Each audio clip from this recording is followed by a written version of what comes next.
مجھے سمجھ نہیں آتی کہ آپ نے کتنی ایس او ایز پلان کی ہوئی ہیں پرائیویٹائزیشن، کیونکہ آپ کے بجٹ میں ٹوٹل فگر جو پروسیڈز کا 30 ارب روپے رکھا ہوا ہے اگینسٹ ایس او ای، تو وہ تو لگتا ہے کہ ایک آدھی ہی ہوگی۔ پی آئی اے جو ایک بن گیا ہوا ہے، ایک ٹیسٹ کیس بن گیا ہوا ہے، ہر ماہ ہر 6 ماہ بعد کوئی نہ کوئی بہانہ بن کے ڈیلے ہو جاتا ہے۔ اب پھر 1 ماہ ڈیلے ہو گیا ہے، بتایا جا رہا ہے جی جو بڈرز تھے ان میں سے کچھ کو ڈاکیومنٹیشن پوری کرنی تھی۔ کل ڈپٹی پرائم منسٹر تھے میرے انٹرویو شو پہ، انہوں نے کہا کہ وہ اس میں سے ہی پھر ہمیں کینسل کرنی پڑنی تھی۔ ایک پی آئی اے تو ہمارے سے پرائیویٹائز ہو نہیں رہی، تو باقی آپ نے کیا کرنا ہے ریئلی، مطلب کہ اٹ کیپس، آپ بتائیں پی آئی اے ہو جائے گی ودن 30 days؟ I think تھوڑا سا پہلے ذرا اس کو if we step back because I also chair the cabinet committee on SOEs، تو اس میں ساری منسٹریز کو ہم لے کر آئے ہیں۔ ایوری ون کمز، اور شروع جیسے شروع ہوا تھا مالک صاحب، وہ یہ تھا کہ every ministry would come in and say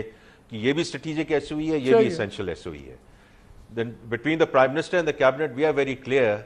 کہ there is no such thing as strategic۔ اگر کوئی ایکٹیویٹی پرائیویٹ سیکٹر میں ہو سکتی ہے we should move that across۔ جو ہم نے ابھی جو انشورنس کمپنیز ہیں ان پہ بھی ہم نے یہ ڈیسیجن لیا کہ these should move across into the private sector۔ So پہلی بات تو یہ ہے کہ very few entities are going to be left which are going to be categorized as strategic and essential SOE۔ اچھا اب آ جائیں جو آپ بات کر رہے ہیں کہ اس کی آپ امپلیمنٹیشن اور فیزنگ ان کیسے کریں گے، اور یہ بالکل آپ کی درست بات ہے کہ اس میں obviously when you move something into privatization there are two assets under consideration or at play at the moment۔ ایک پی آئی اے ہے، دوسرا ہے اسلام آباد ایئرپورٹ کی آؤٹ سورسنگ، اور اس کے علاوہ اب ہم نے 3 ڈسکوز کو اور کو بھی ڈال دیا in the first phase of privatisation. تو انشاءاللہ یہ دونوں جو ایسٹس ہیں وی آر ویری ہوپفل کہ during October we will be able to get these 2 transactions through the finishing line inshallah۔ آپ کہہ رہے ہیں اکتوبر میں پی آئی اے اور ہو جائے گا آکشن، اور جو اسلام آباد ایئرپورٹ ہے یہ بھی آؤٹ سورس ہو جائے گا؟ جی، اور اسلام آباد ایئرپورٹ انشاءاللہ جیسے یہ ٹرانزیکشن کانزومیٹ ہوتی ہے مالک صاحب، اسی وقت کے ساتھ ساتھ concurrently the privatization ministry and the aviation ministry are working concurrently on the documents for Lahore and airport Lahore and sorry Karachi airport۔ یہ ٹائم لائنز کی بات ہو رہی ہے، they will come into the play۔ Perfect, time lines کی بات ہو رہی تو kindly یہ بھی بتا دیں جو 6 وزارتیں آپ نے ختم کرنی ہے فیڈرل، یہ کب ختم ہوں گی؟ بیکاز وہ ہمیشہ ہوتا ہے انشاءاللہ، ابھی چنانچہ اگرچہ پین ڈیڈ لائن، فرم ڈیڈ لائن آنے بڑی اچھی آپ کی بات ہے، کیونکہ میں تھوڑا سا اگین اسٹیپنگ بیک نہ اسٹیپ بیک کریں نا، let's step forward, stop stepping back, let's step forward. میں ایک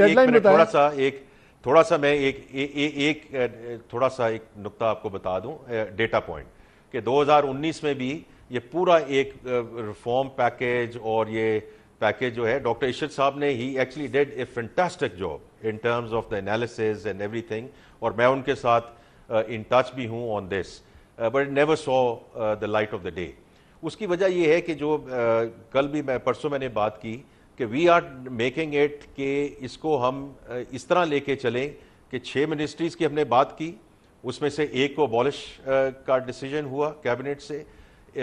2 کا مرجر کا ڈیسیجن ہوا، اور 3 کا right sizing, because it's not just the ministries, اس کے ساتھ جو ملحقہ ادارے ہیں، جو اٹیچڈ